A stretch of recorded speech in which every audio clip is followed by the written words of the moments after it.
I think the kind of overriding approach or choices for the game was one of personalization. Like, how do you as a player get the most out of Black Ops 3? And that was our kind of guiding principle. So all three modes, campaign, multiplayer, and zombies, it's all about how do you want to play it. And we were really kind of interested in providing as much content as we could physically provide in the 3 years, and wonderful 3 years, to get on that disc. And I'm really happy on the fact that we succeeded. We got everything we possibly wanted into that disc, and it really allows you to customize and personalize that experience. And then because they're all kind of connected, because they're all online experiences, you can move seamlessly between those three modes and move to whichever mode you feel like that day. It's fantastic. I mean, for just certain endeavors that you just can't do in a 2-year cycle. It's very hard to explain from to get into the real depth of it, but there's just certain systems that you can overhaul or remove and completely replace, or just the idea of a co-op campaign, just that concept alone, and then all the things that you need to do. There's two ways of making a co-op game, right? Make a single-player game and put 4 people into it, or make a co-op game. With 3 years, you can make a co-op game. So that was huge, being able to kind of rip out the AI system and change that over, be able to make customization and a progression system in zombies, to make a deep and detailed world. Just all these things were made possible with that extended time period. Yeah, we really like and we started really doing this because Black Ops 1, we could literally talk to guys who were in Vietnam, and we could talk to them and get that information.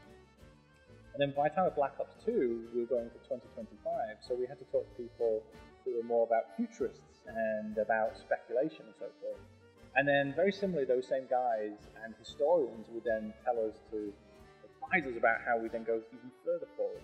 And it's interesting because then, as you go further forward, you're making a guess, right? You can't know. But in 2, we touched the nerve on the drone idea. And drones were only just starting to be kind of used, and then it started to hit big news on the fact that there were so many in the US military. And I think once again we've kind of catched that nerve, which is the idea of bio-augmentation and wearables, of technology being integrated with us, is a topic that news and other people are starting to pick up on. And we were very happy that we kind of caught that thread 3 years ago and started to take so long to make the game.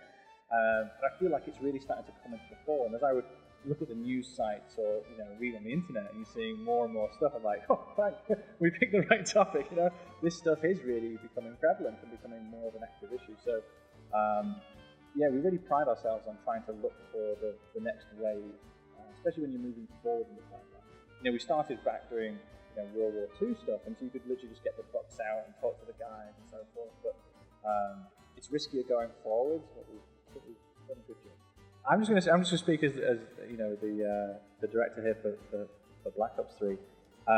There's always stories to be told. Right? There's always unique stories, and especially in the Black Ops series, we paint a world, set up a world, and then we tell a very personal story. It's always a story about individuals, about emotions and connections and morality and things like that.